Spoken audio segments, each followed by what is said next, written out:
আর খাবিসাতিন শাজারাতিন, এই শাজারায় খবিস, যে খবিসকে এখন আগে বুঝতে হবে খবিস কারে কয়। শয়তান অর্থ কি? কুমন্ত্রণা দাতা। ইবলিস অর্থ অহংকারী। মরদুদ অর্থ সম্পদ জমাকারী। খান্নাস অর্থ কামনা।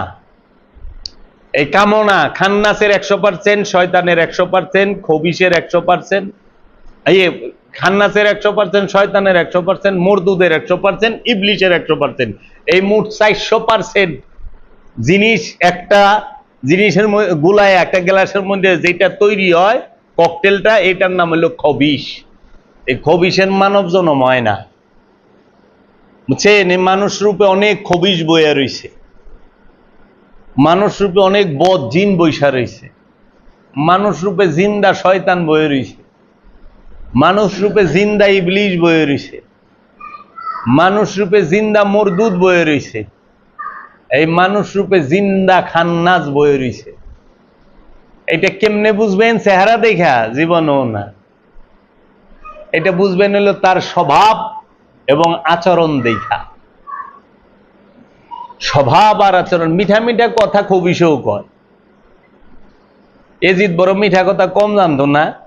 এজিদ কোরআনের আয়াত পাঠ করে নাই মাওলা হুসাইনের কল্লা মুবারক সামনে লইয়া। এজিদ নিজেই তো খবিসের বাচ্চা। এজিদের বাপে খবিস, এজিদের মায় খবিস, এজিদের দাদায় খবিস, এজিদের দাদি খবিস। কোরআন থেকে বর্ণিত। তাহলে পৃথিবীতে খবিস, শাজারাতুল খবিস খুঁজা বাইর কর দেহা। শাজারাতুল তৈয়্যিবা এটা তো রসুলের বংশ, আর শাজারাতুল খবিস এটা হলো আবু সুফিয়ানের বংশ, মারওয়ান এজিদের বংশ। এই শাজারাতুল খবিস যার কথা কোরআনে আছে। আমাদের সমাজে এই সত্যকে লুকানোর জন্য অনেকে খেজুর গাছের কথা কইছে, আঙ্গুর গাছের কথা কইছে, 3 ফলের কথা কইছে, কিন্তু শয়তান খবিসি বৃক্ষ যে আছে, দেখেন সেই খবিসি বৃক্ষের নমুনাটা কি, নামটা কি, রূপটা কি আপনারা দেখবেন। যেমন খবিস ওই রকম তার ফল। খবিসের নাম কি? খবিসের নাম নমরুদ। খবিসের নাম কি? ফেরাউন। খবিসের নাম কি? আবু সুফিয়ান। এই খবিসে কি করছে? সারা জীবন রসুল সাল্লাল্লাহু আলাইহি সাল্লামের বিরুদ্ধে যুদ্ধ করছে, অত্যাচার করছে, জুলুম করছে। আল্লাহর রসুলরে সবাই রে লইয়া এক গইরা করছে। 3 বছর আল্লাহর রসুলরে পাহাড়ের গুহায় ঘর ছাইরা থাকতে বাধ্য করছে, যেটাকে বলে শেবে আবু তালিব। হিজরতের পূর্ব মুহূর্তে 3 বছর গুহার ভিতরে ছিল আল্লাহর রসুল। গুহার থেকে বের হইছে পরে আবার এই খবিসেরাই 40 জনে মিলা দারুন নুতবায় তারা মিটিং কইরা আল্লাহ রসুলের হত্যা করার প্ল্যান করেছে। আপনারা এই বইটার মধ্যে পাইবেন ওহাবি পরিচয়। দারুন নুতবায় শেখ নাজদির সভাপতিত্বে এই আবু সুফিয়ান, আবু জেহেল, আবুল আহাব নামক যে খবিস, এই খবিসেরা আল্লাহ রসুলের হত্যার পরিকল্পনা করেছে। তখন আল্লাহ রসুল হিজরত করছে মদিনা শরীফে, আবার মক্কা থেকে মদিনায় গেছে মারার করবার আল্লাহ রসুলরে। সেইখানে যায় হামলা কইরা আল্লাহ রসুলের হত্যা করতে পারেন নাই। আল্লাহ রসুলের দান মোবারক শহীদ করছে। আর আল্লাহ রসুলের আপন চাচা হযরত আমির হামজা রাদিয়াল্লাহু তাআলা আনহুর বুক ফাইরা কাঁচা, এই বুক ফাইরা কলিজা বাইর কইরা এই খবিসের যে বউ, আরেক খবিস হিন্দা, যার নাম এজিদের দাদি মুয়াবিয়ার মা, এই হিন্দায় কি করছে? তাবায়া খাইছে মানুষের কলিজা। হযরত আমির হামজা রাদিয়াল্লাহু তাআলা আনহুর কাঁচা বুক ফাইরা কলিজা বাইর কইরা উহুদের ময়দানে চাবায়া খাইছে। হাতের 2 কবজি কাটছে, নাকের মাথা কাটছে, ঠোঁট কাটছে, কাইটা কানের লতি কাটছে, কাইটা গলার মালা বানায়া সেই মালা পিনছে হিন্দা। আর পাগলের মতো খালি দাপড়া দাপড়ি করছে, এই মাথার ওই মাথার বকছে মহানবীর। বুঝছেন? এইটা করছে এই খবিসের গাছে। তাহলে দেখেন কেমন গাছ। হিন্দার পেটের থেকে হইছে কে? মুয়াবিয়া। আর হিন্দার আবু সুফিয়ানের রক্তের থেকে কি হয়েছে? মুয়াবিয়া। এই খাইল। এই খবিসের গাছেই কি করলো?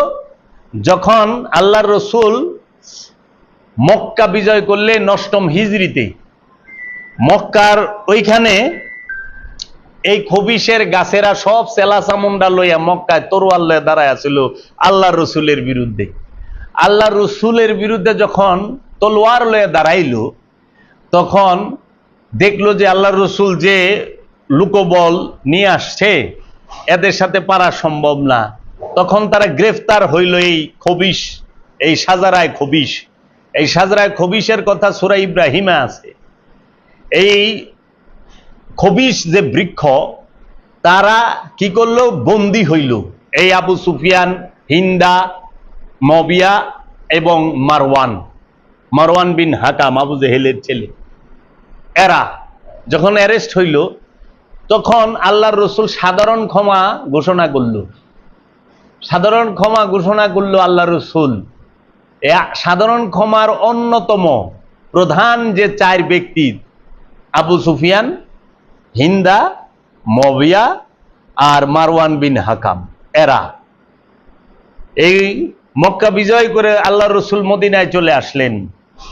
10ম হিজরিতে মহানবী বিদায় হজ করলেন। 10ম হিজরি বিদায় হজ করে 18ই জিলহজ গাদিরে খুমে আল্লাহর রসুল মাওলা আলী কারামাল্লাহু ওয়াজহুকে মাওলায়াত ঘোষণা করলেন, তাকে মাওলায়াত প্রদান করলেন, বেলায়েত প্রদান করলেন। মাওলা আলীকে মুমিনদের গার্জিয়ান হিসেবে মনোনীত করলেন এবং মাওলা আলী মহানবীর একমাত্র খলিফা, শুরুর শেষের, সর্বকালের, সর্বসময়ের।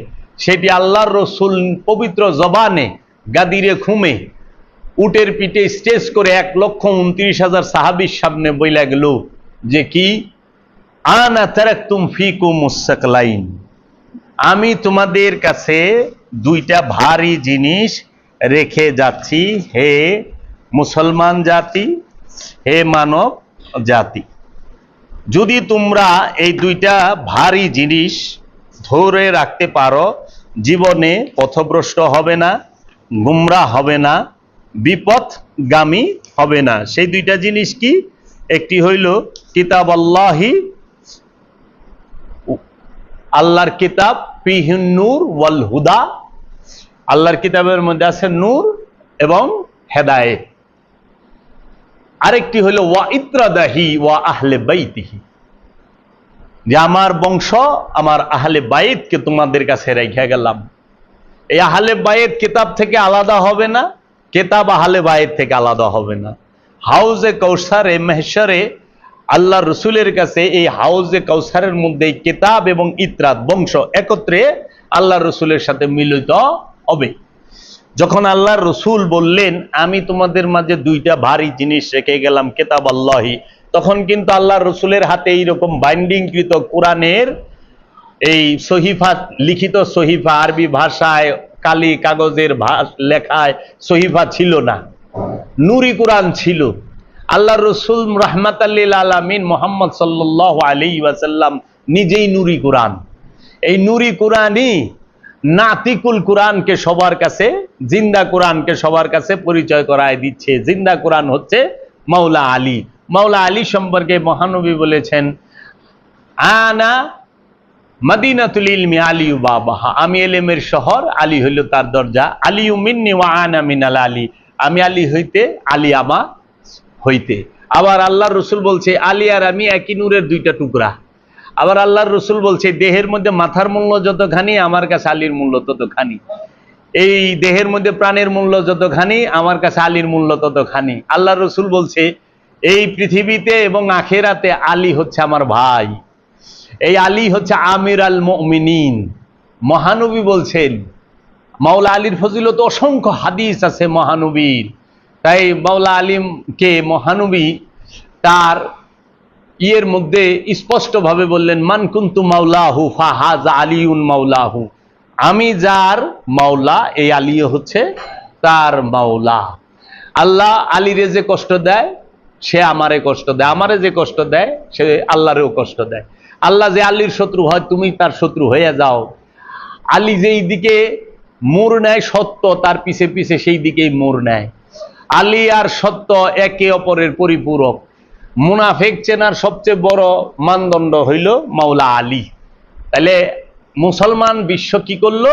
এই মুসলমানদের মধ্যে কারবালার পরে এই ইয়াজিদের বংশ, এরা ইতরাতকে বাদ দিয়া, নবীর বংশকে বাদ দিয়া তারা লাগাই দিল কেতাব আল্লাহি ওয়া সুন্নতিহি, মানে আল্লাহর কেতাব আর নবীর সুন্নাহ। এই যে মবিয়া উমাইয়া আব্বাসিয়া রাজবংশ এই কাজ করলো, ইতরাতকে সরাইয়া তারা মাওলা আলীর সামনে বললো আমাদের সামনে আল কোরআনই যথেষ্ট, নাতিকুল কোরআনের সামনে বলে কোরআন আমাদের কাছে যথেষ্ট। খারিজিরা বলছিল ইসলামের সর্বপ্রথম ফেরকার নাম খারিজি। এই খারিজিদের ডায়লগ কি?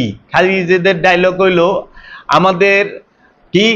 আমাদের কাছে আল কোরআন এবং এই সুন্নাই যথেষ্ট। এটা হলো খারিজিদের ডায়লগ। খারিজিদের ডায়লগ কি ছিল? যে আমরা কোরআন মানি আর এই ন্যায় শাসক মানে। খেয়াল করেন রাজনৈতিক বক্তব্য। এখন কথা হইলে আল্লাহ রসুল বলল তোমরা আমার বংশধর মজবুত ভাবে, ওয়াতাসিমু বিহাবলিল্লাহ, তোমরা আল্লাহর রজ্জুকে মজবুত ভাবে ধরো, শক্ত ভাবে ধরো। ইয়া আইয়ুহাল্লাযিনা আমানু দুখুলু ফিস সিলমি কাফাতা, তোমরা পরিপূর্ণ নিরাপত্তায় প্রবেশ করো। আল্লাহ কোরআনে বলতেছে ইয়া আইয়ুহাল্লাযিনা আমানুত্তাকুল্লাহা হাক্কা তুকাতিহি ওয়া লা তামুতুন্না ইল্লা ওয়া আনতুম মুসলিমুন। হে ঈমানদারেরা, আমানুরা, তোমরা আল্লাহকে ভয় করো, ভয় করার মতো তোমরা মুসলমান না হয়ে মারা যায় না। কারে কইতাছে? আমানুরে। নিরাপত্তায় প্রবেশ করবার কইতাছে আমানুরে। আল্লাহর রুজ্জুকে মজবুত ভাবে ধরতে বলতেছে আমানুরে।